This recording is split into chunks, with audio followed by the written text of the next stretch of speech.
প্রিয় দেশবাসী ভাই ও বোনেরা, বিদেশে অবস্থানরত বাংলাদেশি ভাই ও বোনেরা, আসসালামু আলাইকুম রহমতুল্লাহ। আশা করি আপনারা সকলেই আল্লাহর মেহেরবানিতে ভালো আছেন এবং সুস্থ আছেন। আজ আমি আপনাদের সামনে এসেছি কোনো গতানুগতিক রাজনৈতিক ভাষণ দেওয়ার জন্য নয়। আজ আমি একেবারে মনের ভেতরের কিছু কথা আপনাদের সাথে ভাগাভাগি করতে চাই, যে কথাগুলো একজন জেএনজি, একজন যুবক আর আমাদের প্রজন্ম সবার সাথে সম্পৃক্ত। একজন মুসলমানের জন্য যেমন, তেমনি আমাদের দেশের অন্য ধর্মের সকল ভাই বোনদের জন্য।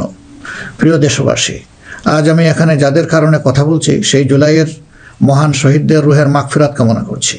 একই সাথে মহান মুক্তিযুদ্ধের শহীদদেরও গভীর শ্রদ্ধা ভরে স্মরণ করছি। জুলাইয়ের রক্তক্ষয়ী সংগ্রামে এখনও বহু মানুষ আহত আছেন। আমি তাদের দ্রুত আরোগ্য ও সুস্থতা কামনা করছি। জুলাই হয়েছিল কারণ আমাদের দেশ, আমরা একত্রিত হয়েছিলাম। জুলাইতে রাস্তায় নেমেছিল আমাদের তরুণরা, রাস্তায় নেমেছিল আমাদের প্রিয় মা বোনেরা, নারীরা, রাস্তায় নেমেছিল শ্রমিক, কৃষক, সর্বস্তরের ভাইয়েরা এবং সকল মেহনতি মানুষেরা। ফেসিবাদ বিরোধী বিভিন্ন রাজনৈতিক দলের নেতাকর্মীরাও তখন আমরা একাকার হয়েছিলাম। শিক্ষক ও প্রকৌশলী, ডাক্তার সহ বিভিন্ন শ্রেণী পেশার মানুষ তখন রাস্তায় নেমে এসেছিলেন। দেশপ্রেমিক সশস্ত্র বাহিনীর সদস্যরাও সে সময় অত্যন্ত প্রশংসনীয় এবং দায়িত্বপূর্ণ ভূমিকা পালন করেছেন। আমরা জুলাই আর চাই না। আমরা চাই এমন বাংলাদেশ যেখানে আর কোনো দিন জনগণকে রাস্তায় নামতে হবে না। আমাদের বুঝতে হবে জুলাই কেন হয়েছিল। জুলাই হয়েছিল একটা বৈষম্যহীন বাংলাদেশের জন্যে। জুলাই হয়েছিল একটা কালো রাজনৈতিক ধারার পরিবর্তনের জন্যে।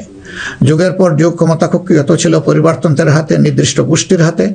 সেখান থেকে মুক্তির জন্যে, বিশেষ করে 2009 সাল থেকে জাতির উপর এমন এক শাসক গোষ্ঠী চেপে বসে, যারা মানবাধিকার, ভোটাধিকার সহ সকল গণতান্ত্রিক অধিকার কেড়ে নেয় এবং গণতান্ত্রিক প্রতিষ্ঠানগুলোকে ধ্বংস করে ফেলে। গুম, বিচার বহির্ভূত হত্যা, আয়নাগর প্রতিষ্ঠার মাধ্যমে জনগণের উপর নিপীড়ন চালায়। 2014, 18 ও 24-এর পরপর 3টি জাতীয় নির্বাচনের নামে তামাশার মাধ্যমে আমাদের ভোটের অধিকার হরণ করা হয়। এইসব নিপীড়ন এবং অধিকার ফিরে পাওয়ার জন্যই এসেছিল রক্তাক্ত জুলাই।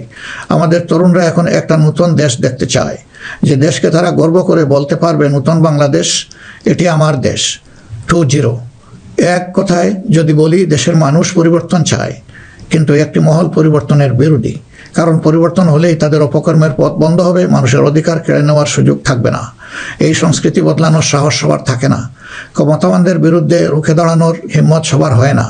এই হিম্মত দেখিয়েছে আবরার ফাহাদ, আবু সাইদ, মুগ্ধ, উসমান হাদি এবং তাদের সহযোদ্ধারা।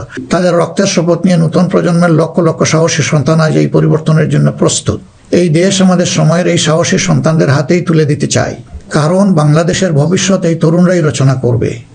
এই তরুণরা পরিশ্রমী, তরুণরা সাহসী, তারা মেধাবী। এই তরুণরাই পরিবর্তনকে ভালোবাসে। তরুণরা নতুনকে আলিঙ্গন করে, সত্য বলতে দ্বিধাবোধ করে না, প্রযুক্তি বুঝে এবং সামনে এগিয়ে নিয়ে যেতে জানে। তারাই পারবে নতুন বাংলাদেশ গড়ে দিতে। আমরা তোমাদের হাত ধরতে চাই, জুলাইয়ের মতো কাঁধে কাঁধ মিলিয়ে দেশ গড়ার কাজে সঙ্গী হতে চাই। প্রচলিত ধারা বদলাতে চাই, দেশটা বিভেদ এবং বিভাজনের রাজনীতি থেকে মুক্ত করতে চাই। মানুষের জীবনে শান্তি ফিরে আসুক, এটি আমাদের প্রয়াস, এই আমাদের চাওয়া। সবাইকে নিয়ে ঐক্যের বাংলাদেশ করতে চাই, এমন বাংলাদেশ যেখানে কেবল পারিবারিক পরিচয়ে কেউ দেশের চালকের আসনে বসতে পারবে না। এমন বাংলাদেশ যেখানে রাষ্ট্র হবে সবার, সরকার হবে জনগণের। প্রিয় দেশবাসী, জনগণ চায় একটু নিরাপত্তা, সুশাসন আর ইনসাফ। তাই আগামীর বাংলাদেশকে এসব অঙ্গীকার এবং মূল্যবোধের আলোকে সাজাতে চাই। রাষ্ট্রের মৌলিক কিছু সংস্কারের লক্ষ্যে জুলাই বিপ্লব পরবর্তী সরকার কিছু পদক্ষেপ গ্রহণ করেছিল, কিন্তু তা সম্পূর্ণ বাস্তবায়িত হয়নি। এই বাস্তবায়ন সম্ভব হবে আগামীতে যে গণভোট, সেই গণভোটে আমরা যদি আমাদের মূল্যবান ভোট দিয়ে হা বলি, তাহলে সংস্কার প্রক্রিয়া তার পূর্ণতা পাবে ইনশাআল্লাহ। আমরা এই জন্যই জনগণকে বলবো যে গণভোটে হা বলুন এবং সংস্কারতে আলিঙ্গন করুন। আমাদের সন্তানদের স্বপ্ন পূরণে আপনিও গুরুত্বপূর্ণ অংশীদার হন। নতুন বাংলাদেশের আকাঙ্ক্ষার আলোকে আমাদের পরিকল্পনা, কর্মসূচি, অঙ্গীকার আপনাদের নিকট স্পষ্ট করার চেষ্টা করেছি। বাংলাদেশে আমরাই প্রথম পলিসি সামিটের মাধ্যমে রাষ্ট্র পরিচালনার নীতি কৌশল জনগণের সামনে তুলে ধরেছি। আমাদের নির্বাচনী ইশতেহারে এর প্রতিফলন রয়েছে। এই প্রক্রিয়ায় অনেকেই আমাদেরকে সহযোগিতা করেছেন, তাদের প্রতি আমরা কৃতজ্ঞ। এছাড়াও আমরা সমাজের বিভিন্ন শ্রেণী পেশার মানুষের সাথে কথা বলেছি, বসেছি এবং তাদের মূল্যবান মতামত, পরামর্শ আমরা গ্রহণ করেছি। আমরা সুযোগ পেলে, মহান আল্লাহর ইচ্ছায়, জনগণের ভালোবাসায় সরকার গঠন করলে প্রথম দিনে ফজরের নামাজ পড়েই আমরা আমাদের পরিকল্পনা বাস্তবায়ন শুরু করব ইনশাআল্লাহ। প্রিয় দেশবাসী, আমাদের শাসক শ্রেণী সরকারি পদে নির্বাচিত হওয়ার পর নিজেদেরকে দেশের মালিক গণ্য করেছে।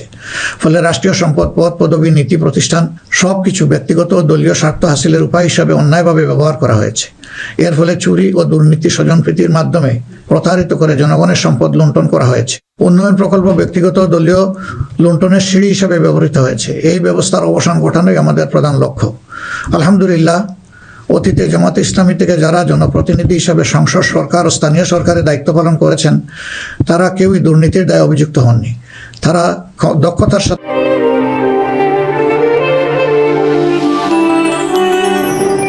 দায়িত্ব পালন করেছেন। আপনারা দেশের মানুষ, তারই সাক্ষী। প্রিয় দেশবাসী, আগামী জাতীয় সংসদ নির্বাচন জাতিকে একটি নতুন স্বপ্নের দিকে নিয়ে যাওয়ার এক মহা সুযোগ হিসাবে এসেছে। যেসব সমস্যা আমরা বিগত দিনে সমাধান করতে পারিনি, যে লুটেরা গোষ্ঠীকে আমরা নিয়ন্ত্রণ করতে পারিনি, সেসব সমস্যার সমাধান এবং লুটেরা গোষ্ঠীর নিয়ন্ত্রণের সুযোগ হচ্ছে আগামী নির্বাচন। তাই জনগণকে ঠিক করতে হবে, আমরা আমাদের নিজেদের জন্য, আমাদের তরুণ প্রজন্মের জন্য, আমাদের নারীদের জন্য, বয়স্ক মানুষের জন্য, প্রান্তিক জনপদের জন্য, শ্রমিকের জন্য, উদ্যোক্তাদের জন্য কোন বাংলাদেশ চাই। আমাদেরকে প্রশ্ন করতে হবে, আমরা কি সমাজে শৃঙ্খলা প্রতিষ্ঠা করতে চাই? আমরা কি নিয়ম নীতি, শান্তির রাষ্ট্র প্রতিষ্ঠা করতে চাই? আমরা কি উন্নত দেশ হতে চাই? আমরা কি শোষণ, জুলুম, দুর্নীতি, চাঁদাবাজ মুক্ত রাষ্ট্র চাই? আমাদেরকে ভাবতে হবে, আমরা কি রাষ্ট্রীয় প্রতিষ্ঠানকে জবাবদিহিতার আওতায় আনতে চাই? যোগ্যতা ও সততাকে সরকারি পদের জন্য মৌলিক শর্ত করতে চাই? আমরা কি আমাদের জাতীয় সক্ষমতা ও সৃজনশীলতা বৃদ্ধি করতে চাই? এসব বিষয়ে যদি আমরা ইতিবাচক পরিবর্তন দেখতে চাই, তাহলে আমাদেরকে আগামী নির্বাচন নিয়ে নৈতিকভাবে ভাবতে হবে। রাজনৈতিকতার ফুলঝুরির বাইরে এসে বাস্তবতার আলোকে সৎ ও দক্ষ নিষ্ঠাবান নেতৃত্ব প্রতিষ্ঠা করতে হবে। প্রিয় ভাই ও বোনেরা, আমরা আমাদের নির্বাচনী ইশতেহারে বলেছি যে আমাদের স্বপ্নের বাংলাদেশ তৈরির জন্য 5টি বিষয়ে হা এবং 5টি বিষয়ে না বলতে হবে। সততা, ঐক্য, ইনসাফ, দক্ষতা ও কর্মসংস্থানকে আমরা হা বলতে বলেছি, কারণ এসব মৌলিক শর্ত ছাড়া বৈষম্যহীন, উন্নত, নৈতিক, মানসম্পন্ন বাংলাদেশ প্রতিষ্ঠা সম্ভব নয়। পাশাপাশি দুর্নীতি, ফ্যাসিবাদ, আধিপত্যবাদ, বেকারত্ব, চাঁদাবাজিকে স্পষ্ট না করতে বলেছি। প্রিয় দেশবাসী, বাংলাদেশ আয়তনে ছোট্ট কিন্তু জনসংখ্যার দিক থেকে একটি বড় দেশ। এই জনসংখ্যাকে অনেকে সমস্যা হিসেবে বিবেচনা করলেও আমরা মনে করি এটি আল্লাহর নিয়ামত এবং এক বড় সম্পদ। তাই আমাদের জনসংখ্যাকে জনশক্তিতে রূপান্তর করতে হলে নীতি এবং নৈতিকতা ভিত্তিক রাজনীতির বিকল্প নেই। সমাজে নীতি, নৈতিকতা, শৃঙ্খলা, জবাবদিহিতা প্রতিষ্ঠা করা ছাড়া কোনো জাতি এগোতে পারেনি, আমাদের পক্ষে অসম্ভব না। যে সমাজে নারীর মর্যাদা রক্ষা করতে পারে না, সেই সমাজ কখনো সমৃদ্ধ হতে পারে না। আমরা ক্ষমতায় এলে নারীরা কেবল ঘরের ভেতরে নয়, সমাজের মূলধারার নেতৃত্বে থাকবেন সগৌরবে। কর্পোরেট জগৎ থেকে রাজনীতি, সবখানে তাদের মেধার মূল্যায়ন হবে কোনো বৈষম্য ছাড়াই। আমরা এমন এক দেশ গড়ার প্রতিশ্রুতি দিচ্ছি যেখানে কোনো মা, বোনকে, মেয়েকে নিরাপত্তাহীনতায় ভুগতে হবে না। আপনাদের অধিকার রক্ষার লড়াইয়ে আমাদের সঙ্গে হন। একটি উন্নত ও আধুনিক দেশ গড়ার কারিগর হিসাবে আমাদের নির্বাচিত করুন। প্রিয় দেশবাসী, আমরা মনে করি সমাজে ন্যায় বিচার ও ইনসাফ প্রতিষ্ঠা করতে হলে সকলকে মর্যাদা দিতে হবে এবং সকলের মানবাধিকার সুরক্ষা করতে হবে। সকল পরিচয় নির্বিশেষে আমরা অঙ্গীকার ব্যক্ত করছি যে একটি মানবিক উন্নত দেশ গড়ার জন্য দলমত নির্বিশেষে সকলের মান, ইজ্জত, অধিকারের সুরক্ষা দেব ইনশাআল্লাহ। এই বাংলাদেশ মুসলমান, হিন্দু, বৌদ্ধ, খ্রিস্টান সবার। কেউ ভয়ের সংস্কৃতির মধ্যে বাস করবে না। যদি কেউ ধর্মীয় পরিচয়ের ভিত্তিতে আঘাত করার চেষ্টা করে, আমরা অতীতের মতো ভবিষ্যতেও তা প্রতিরোধ করব। প্রিয় দেশবাসী, আমাদের প্রত্যাশার বাংলাদেশ গড়তে হলে 3টি জায়গায় আমাদেরকে বিশেষ গুরুত্ব দিতে হবে। একটি হচ্ছে শিক্ষায় সংস্কার। শিক্ষা হতে হবে নৈতিকতা ভিত্তিক এবং সেটা হতে হবে টেক বেসড। এখনকার দুনিয়া সারাই প্রযুক্তিভিত্তিক শিক্ষার উপর নির্ভরশীল। আমরা সেই শিক্ষা থেকে বঞ্চিত। আমাদের সন্তানদের হাতকে আমরা দক্ষ কারিগরের হাত হিসেবে গড়ে তুলতে চাই এবং তাদের হাতে হাতে আমরা কাজ দিতে চাই। আমরা কোনো বেকার ভাতা তাদেরকে তুলে দিতে চাই না। দ্বিতীয় জায়গাটা হচ্ছে বিচারাঙ্গন। ন্যায় বিচার সমাজে প্রতিষ্ঠা হলেই কেবল আমরা আমাদের প্রত্যাশার বাংলাদেশ করতে পারবো। অন্যথায় দুঃশাসন এবং দুর্নীতির কণ্ঠ রোধ করা মোটেই সম্ভব হবে না। অতএব বিচার বিভাগকে আমূল ঢেলে সাজাতে হবে। সেখানে অবশ্যই সৎ, দক্ষ এবং কমিটেড যে সমস্ত লোকেরা আছেন তাদেরকে বিচারের আসনে বসাতে হবে। তৃতীয় জায়গাটা হচ্ছে আমাদের অর্থনীতি। এই ভঙ্গুর অর্থনীতি নিয়ে দেশকে আগানো সম্ভব নয়। সুতরাং অর্থনীতিতে ব্যাপক সংস্কার সাধন করতে হবে। বিশেষ করে ব্যাংকিং সেক্টর এবং অপ্রাতিষ্ঠানিক যে সমস্ত খাত রয়েছে, সেই জায়গাগুলোতেও আমাদেরকে প্রাতিষ্ঠানিক ও অপ্রাতিষ্ঠানিক খাতে আমাদেরকে হাত দিতে হবে। আমাদের ব্যবসাকে করতে হবে বিনিয়োগ বান্ধব। বিনিয়োগ বান্ধব হলেই দেশে কর্মসংস্থান তৈরি হবে এবং আমাদের বেকারত্ব দূর হবে। এই তিনটা জায়গায় আমাদের গুরুত্ব দেওয়া ছাড়া কোনো উপায় নেই। আমরা আশা করব দেশবাসী আমাদেরকে তাদের মূল্যবান ভোটের আমানত সমঝে দিয়ে আমাদের দেশকে প্রত্যাশার আলোকে গড়ে তোলার ক্ষেত্রে আমাদেরকে সহযোগিতা করবেন। সম্মানিত উলামায়ে কেরাম, একাধিক ধর্মের এ দেশ মুসলমানগণ সংখ্যাগরিষ্ঠ।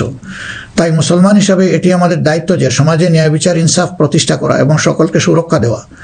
এগুলো ইসলামের শাশ্বত আদর্শ। সকল মানুষের মৌলিক অধিকার নিশ্চিত করা আমাদের কর্তব্য।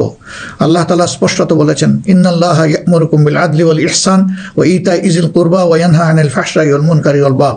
আমাদেরকে স্পষ্টভাবে আল্লাহ এই নির্দেশ দিয়েছেন। এ দায়িত্ব আমরা সকলে মিলেই পালন করব। তাবলিগি জামাত সহ ধর্মীয় মহলের ভাইদের প্রতি আমাদের আহ্বান, আপনারা দিনের জন্য যে মেহনত করছেন, দেশ গড়ার কাজেও আপনারা আমাদের সাথে গুরুত্বপূর্ণ ভূমিকা রাখবেন বলেও আমরা গভীরভাবে বিশ্বাস করি। আমরা অঙ্গীকার করছি ভবিষ্যতে কেউ আপনাদেরকে অন্যায়ভাবে বিভিন্ন বিশেষণের ট্যাগ দিয়ে নির্যাতন করার সুযোগ পাবে না।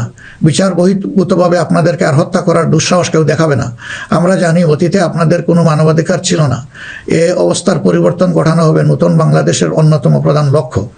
জাতীয় নীতি পদ্ধতিতে আপনাদের আনুষ্ঠানিক অবদান ও ভূমিকাকে জোরদার করা হবে।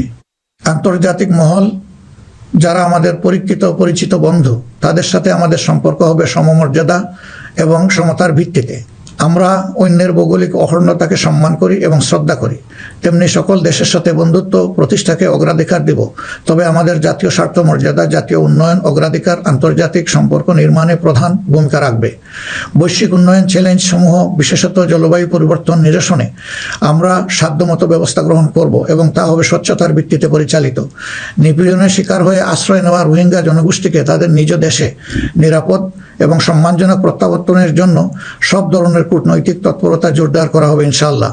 প্রবাসী ভাই ও বোনেরা, জন্মভূমি থেকে 1000 মাইল দূরে অবস্থান করেও জুলাইয়ের অভ্যুত্থানে আপনারা গুরুত্বপূর্ণ ভূমিকা রেখেছেন, জেল জুলুমের শিকার হয়েছেন, ত্যাগ স্বীকার করেছেন। ইতিমধ্যে আপনারা আপনাদের ভোটাধিকার প্রয়োগ করে নতুন বাংলাদেশে নিজেদের অধিকার প্রতিষ্ঠার পথে ইতিহাস রচনা করেছেন। আমি এতে আনন্দিত। আগামী দিনে দেশ গড়ার এই অভিযাত্রায় আপনাদের সক্রিয় অংশগ্রহণ ছাড়া আমাদের নতুন বাংলাদেশের স্বপ্ন অপূর্ণই থেকে যাবে।